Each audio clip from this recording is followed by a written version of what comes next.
সম্পত্তির লোভে মা তার নিজের ছেলেকে ভাইয়ের সাহায্য নিয়ে নিষ্ঠুরভাবে হত্যা করেছে। ঘটনাটি ঘটেছে নবগ্রাম থানার কিটেশ্বরী পঞ্চায়েতের ডামডুল গ্রামে। ঘটনার সূত্রপাত, নিহত সানারুল শেখ কষ্ট করে একটা বাড়ি তৈরি করেছিল তার বাবার জায়গায়, কিন্তু পরে দেখা যায় ওই জায়গাটা তার মা নিজের নামে তার বাবার কাছ থেকে গোপনে নিজের নামে করে নেয়। তারপর থেকে নিহত সানারুল শেখ যখন কাজের সূত্রে বাইরে থাকতো, সেই সময় তার মা তার স্ত্রী ফিরোজা বিবির উপর খুব মারধর করত এবং তাকে প্রাণে মারার চেষ্টা করত। এ নিয়ে সানারুল শেখ বাড়ি এসে প্রতিবাদ করত। বারবার একই ঘটনা ঘটার ফলে সে চিন্তা ভাবনা করেছিল এইখানে আর সে থাকবে না। সেই বাড়িটা যেটা সে নিজের টাকায় তৈরি করেছিল সেটার কি হবে, সেই নিয়ে একটি সালিশি সভা বসেছিল তাদেরই বাড়িতে। সেই সময় তার একটা মামা, যার নাম হারু শেখ, সে এলাকায় গুন্ডা মাফিয়ার পিছন দিক থেকে এসে মাথায় মোটা লাঠি দিয়ে খুব জোরে আঘাত করে, সেখানেই সে লুটিয়ে পড়ে। সেই সময় সানারুল শেখের স্ত্রী, ছেলে মেয়ে তাকে বাঁচাতে গেলে তাদেরও খুব মারধর করা হয়। যারা সালিশি সভায় গিয়েছিলেন গ্রামের মানুষ, তাদেরকেও হুমকি দেওয়া হয়। নিহত সানারুল শেখের ছোট ছেলেকে ঘরের মধ্যে ঢুকিয়ে হাসুয়া দিয়ে কেটে ফেলার চেষ্টা করা হয়। এলাকায় কিছু মানুষ প্রথমে পলসনটা গ্রামীণ হাসপাতালে নিয়ে যায়, সেখান থেকে কলকাতায় নিয়ে গেলে সেখানেই তার মৃত্যু হয়।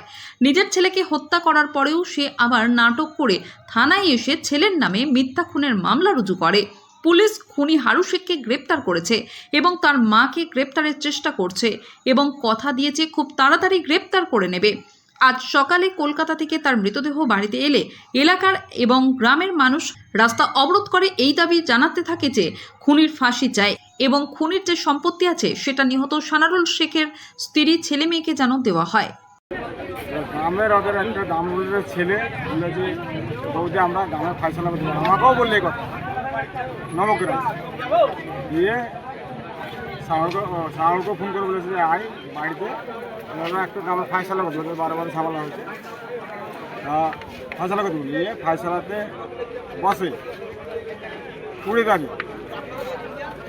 তারিখ ফাইসলাটা বসে, আমার মার সাথে বকাবকি হয়, বকাবকি হতে ঝামেলা ঝুঁকে হতে লাগে, বকাবকি দিয়ে আমার লোক আবার ছাড়ি দেয় বসা যে আবার আমার লোক ওই সাউলের মার সাথে কথা বুঝে এক কথা, ও বুঝে কথা দেখছি কথা হতে এসে মামা পেছনে কাঠ পড়েছিল, মামলা কাঠ এখনো মাথায় হাতে দিয়ে সঙ্গে সঙ্গে পলসনটা হাসপাতাল, আমি তো পলসনটা হাসপাতালে ছিলাম না, আমাকে ফোন করে নবগ্রাম ছিলাম, নবগ্রাম থেকে